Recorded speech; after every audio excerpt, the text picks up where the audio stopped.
भत्ता को नहीं आसिला आ गोटे अपडेट जाना पूर्व आम चैनल को जो मैंने नुआ कर विजिट कर प्लीज सब्सक्राइब करने जमा भूलनी सब्सक्राइब कर बेल आइकन को ऑल को क्लिक करूँ जहाँकि फल प्रथम वीडियो प्रथम नोटिफिकेशन जल्दी पहुँची जाए। फ्रेंड सर्कल एवं फैमिली मेम्बर मानक शेयर कर दिंतु अपडेट बाबद से जापार से नोटिफिकेशन पहुँची जाने बुझीपारे केबे मिल के तारिख में मिल भत्ता। तो वीडियो को बेसी डेरी करवानी वीडियो को गोटे लाइक कर दिंतु। चलते वीडियो को स्टार्ट करवा। आपण सामने चिठी देखु 6/12/2024 लिखिं श्री प्रदीप कुमार साहू बढ़िया कथा लिखिं सामाजिक सुरक्षा और भिन्नक्षम सशक्तिकरण मंत्री अनुग्रह करेंगे कि नूतन भाव वार्धक्य विकलांग विधवा भत्ता देवाई योजना करा जायछि कि सरकार घोषणा करथिबा समस्त 3000 टंका मिलिया व्यवस्था अच्छी कि केबे ठारू उक्त योजना राज्य में लागू हम। बढ़िया कथा लिखिं आपण योजना अच्छी केबे ठारू लागू हम आउे 3000 टंका जो मिलिया कथा कहते क्या मिल व्यवस्था केबे ठारू लागू हम पूरा सठिक भाव माने प्रश्न करिसेंती। माननीय मंत्री प्रश्नर उत्तर कौन देइसेंती चलते शुणा। सामाजिक सुरक्षा भिन्नक्षम सशक्तिकरण राज्य में मधुबाबू योजना और जातीय सामाजिक सहायता कार्यक्रम अधीन यथाक्रमे 36,75,008 और 20,33,959 हिताधिकारी मानक भत्ता प्रदान करा जाउअछि। नूतन भाव वार्धक्य विकलांग विधवा भत्ता देवाई योजना अत्यावधि विचाराधीन नहीं।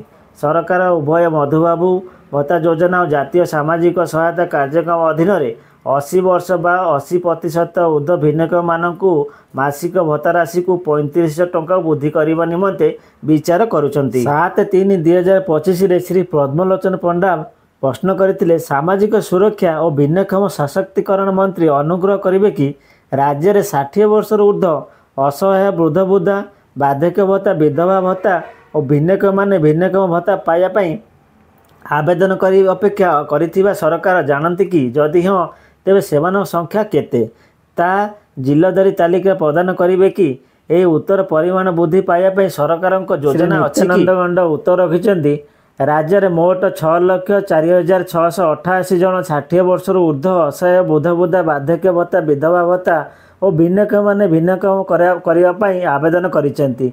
एही आवेदनकारी मानकर एक जिलादारी तालिका परिशिष्ट प्रदान करागला। राज्य में सरकार 2025 मसीहा जनवरी मास 80 वर्ष बा ऊर्ध्व चतुर्थ वयस्क विशिष्ट नागरिक एवं 80% बा चतुर्थ भिन्नक्षम व्यक्ति थिबा योग्य हिताधिकारी मानक मासिक भत्ता राशि को 3500 टंका वृद्धि करिसेंती। निकट में हिताधिकारी मानक मासिक भत्ता 500 ରୁ 1000 टंका एवं 700 ରୁ 1200 टंका वृद्धि करा जायछि। ओडिशा रे 3000 टंका पेंशन मधुबाबू पेंशन योजना रे अंतर्गत दिया जाउछि। एही योजना लक्ष्य होउछि वृद्ध विकलांग विधवा और अन्य समाज असहाय लोकों को आर्थिक सहायता देवा।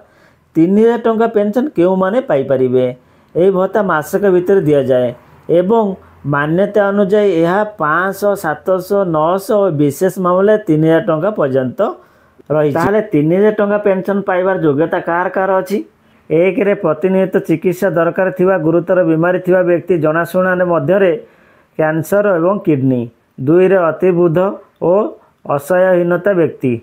3 रे विकलांग थिबा व्यक्ति जी 80% रु अधिक थिबो से पाई परिबो। 4 रे अनाथ बा सहायताहीन विधवा। 5 रे केंद्र बा राज्य सरकार पक्षर विशेष श्रेणी रे चिन्हट व्यक्ति माने। ओडिशा रे भत्ता 3000 टंका केबे मिलियो बोली अनेक लोक जानिबाकू चाहुचंती। ए भत्ता संभवतः मधुबाबू पेंशन किंबा नुआ बाचनावली रे अंश भाव आसुची। वर्तमान स्थिति एपर्यंत 3000 टंका भत्ता संपूर्ण रूपे आरंभ होई नाही। निम्नलिखित तथ्य उपलब्ध। ए भत्ता बीजेपी द्वारा चुनाव पूर्व घोषित होइतिला वृद्ध विकलांग एवं निर्जन महिला एक चुनाव घोषणा थिले मध्य ए पर्यंत राज्य सरकार ए योजना केबे आरंभ करियो बोली स्पष्ट तारीख घोषणा करिनांती।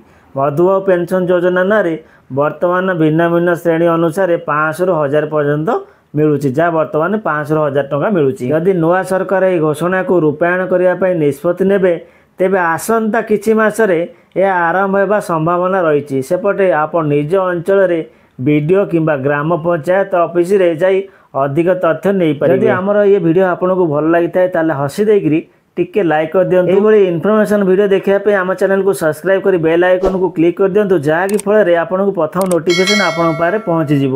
तो रोची जय जगन्नाथ।